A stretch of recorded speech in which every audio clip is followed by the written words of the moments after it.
Hello and welcome back everyone to Nerdy Nekoma. I asked you which video you wanted to see next and you voted for the bottoms get beat up. This time we have part 3 with AranKita. I hope you will like it. If you do, don't forget to like and subscribe, and now enjoy. Let's go!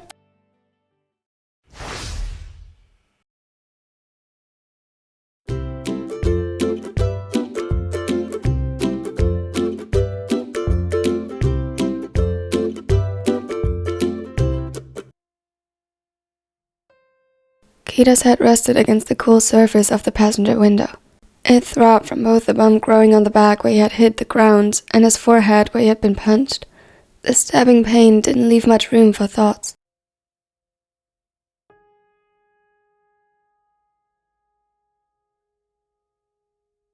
For a moment his eyes glanced over to the apartment building they had stopped in front of. Aran helped Akagi to the door where Komori was already awaiting him, his face troubled with worry. Kita winced as he saw his boyfriend's struggle stemming from his own injury. He shouldn't have to do any of this. With a sigh, he let his head fall back against the headrest. The moment he closed his eyes, blurred images of the events flooded his mind. In retrospect, with his head protesting any efforts in pain, everything about it seemed too hectic and loud. But while most, after the first punch toward Atsumu, had blurred in the chaos of the situation, there was one thing he couldn't forget about.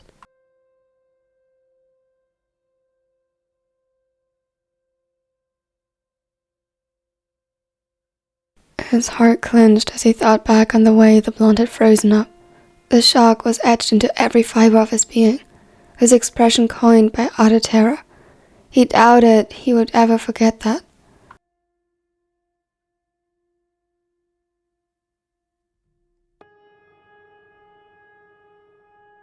In all his years of being their captain, teammate, and friend as he liked to think, he had seen the twins argue, angry and frustrated and sad, but he couldn't even remember the last time he had seen Atsumu so much as nervous. His cockiness could rub people the wrong way, as seen today, but it had its perks. For the longest time, Atsumu's confidence seemed unshakable. Today, it seemed to have taken a hit. Even in his battered state, Kita was smart enough to know that this wasn't the result of one simple incident. In the moment, he honestly expected the setter to just smirk and hit back if necessary. His genuine fear following the attack had caught him off guard.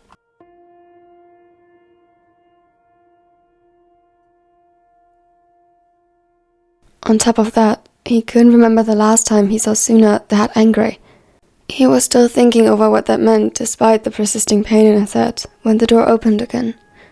Aran sat down in the driver's seat again and Kita couldn't help but flinch when the door was pulled shut. "Sorry, how are you feeling?" He glanced up at him, a pained smile adoring his lips. The dark, warm eyes he loved so much met him with so much care and worry reflected in them that Kita's heart positively melted in affection for his partner. "The world is still spinning a bit, and my head won't stop hurting, but my vision is clearing and I can think coherent thoughts again." The ace followed his explanation with concern, nodding along slowly to show that he listened. When he spoke, he kept his voice calm and soft, and Kita swore he fell in love with him again at that moment. "Okay, Komori is taking care of Akagi. I offered to drive him to the hospital as well, but he swore he had no injuries warranting that." "As well?" "They need to take a look at your head. I suspect it might be a concussion. We need to get it checked out just in case." It took a moment for his brain to relay the message, but once it did, he nodded. As much as he would prefer to simply cuddle up on the couch at home, this was the responsible thing to do. He let his head fall back against the window, enjoying the cold while Aran started the car. At a red light, the taller reached out and intertwined the fingers. It coaxed a small smile from the former captain. He gave Aran's hand a reassuring squeeze, assuring him that all things considered, he was okay.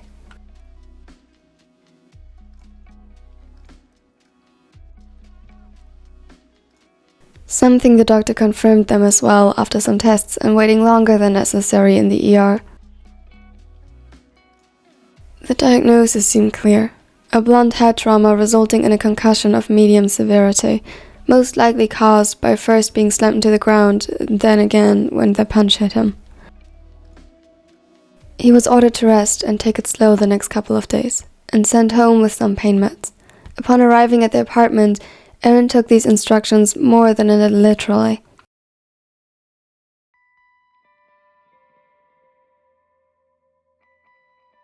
Kita didn't allow him to carry him because of his ankle, but he failed to stop him from constructing a little nest of pillows and blankets to make Kita as comfortable as possible in their bed. He propped his head up on the pillows, and soon Kita was wrapped in fluffy blankets and held the white fox plushie the team had gifted him for graduation. Kita chuckled a little as he saw him frantically assembling the materials, ignoring the pain stabbing through his skull at the movement and sound. Aran still seemed to see it on his face because he rushed to his side and gently cupped his cheek.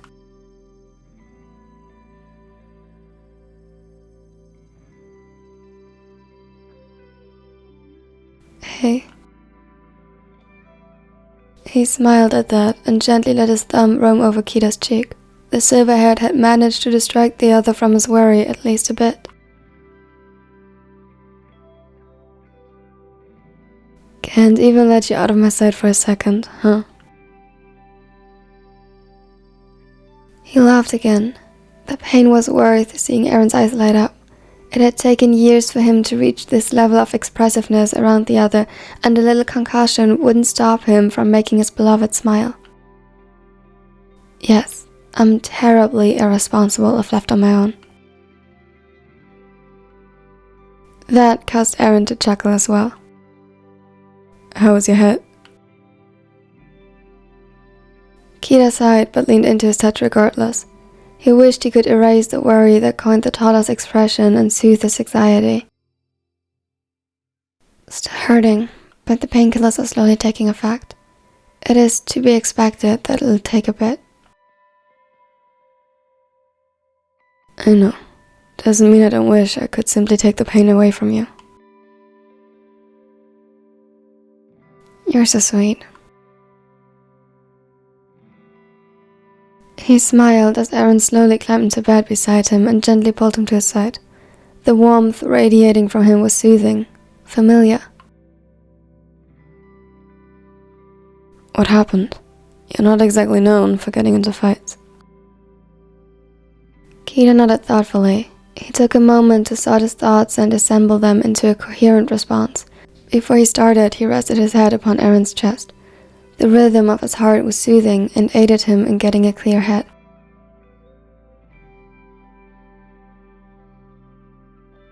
We met a rather unpleasant group of strangers. One of them recognized Atsumu and sought a fight with him. Apparently he was Yuma's ex. They dated just before her and Atsumu did.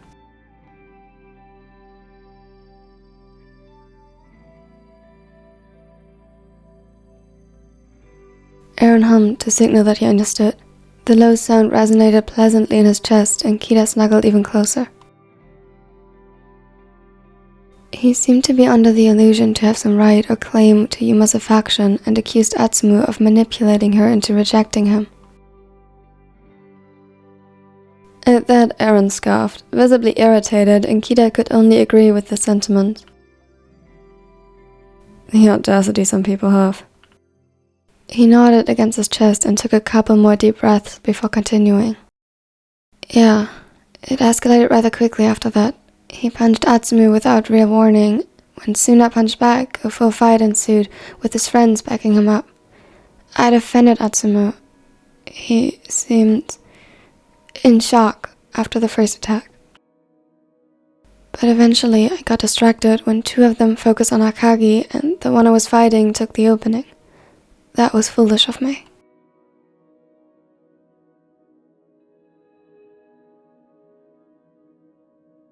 Aran chuckled, was softly brushing strands of hair behind his ear.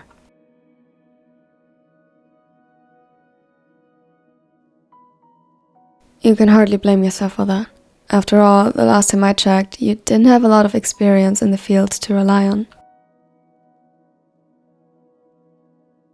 A small pout formed on Kita's face and he turned around to face Aaron, who, upon seeing it, immediately leaned down to kiss it away. Successfully. Kita started giggling and squirmed a little in his hold because the swift butterfly kisses tickled. Eventually, his beloved had mercy on him and pressed their lips together in a proper kiss before letting him rest once more against his chest.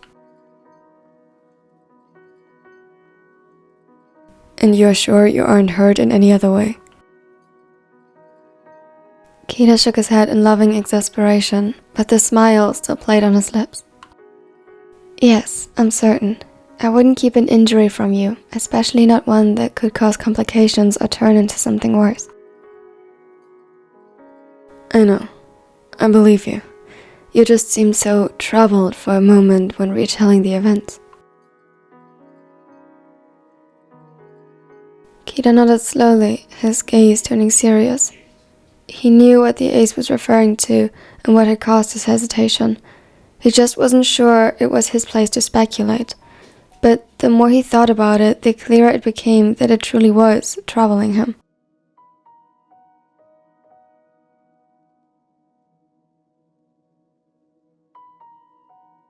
Every time he was uncertain if his response was appropriate or warranted, he could confide in Aaron. He took pride in their communication.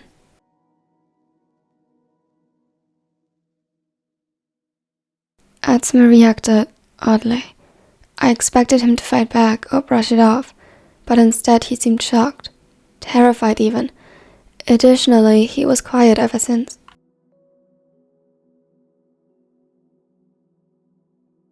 The ace thought about that for a moment, while continuing to absent-mindedly play with the short silver strands of hair.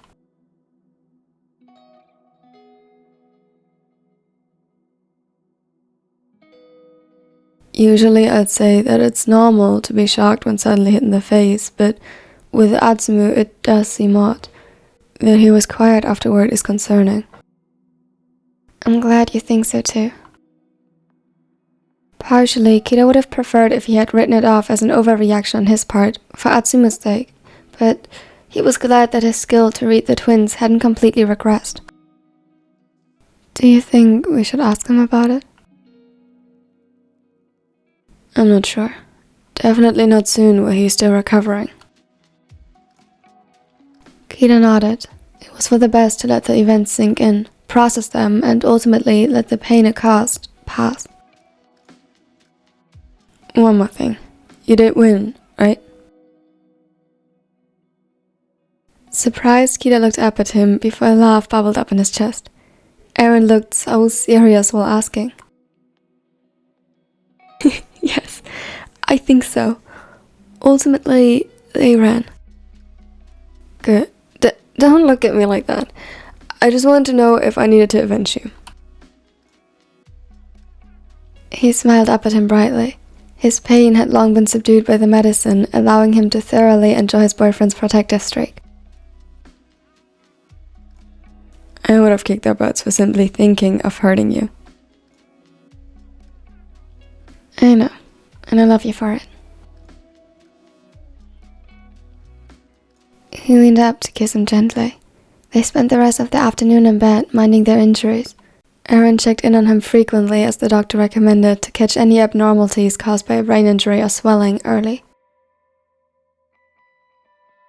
Kita quickly grew tired after the pain was gone and assured Aaron about 1,000 times that he wouldn't suddenly die from getting some sleep. They fell asleep embracing each other tightly.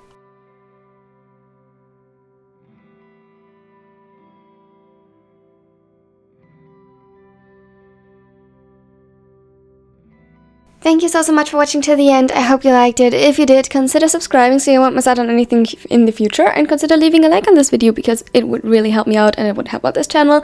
On that note, thank you so much for 17,000 subscribers. That was faster than I would have guessed, but here we are. Thank you. Tell me in the comments what you thought of the video, who should be next, and if you want, under the pinned comment you can tell me your favorite quote of this video. It would mean the world to me. A special thanks goes out to my nerdy neckos who helped this channel out so much. We have 2 new channel members. Thank you so much for being here. I appreciate it. You help me make content every week. Here are some more videos you can click on. It would help me with the algorithm a lot. I hope you will like them, and now I hope you have a wonderful and amazing day. Goodbye! Grow hard about what you want to be. Step 4.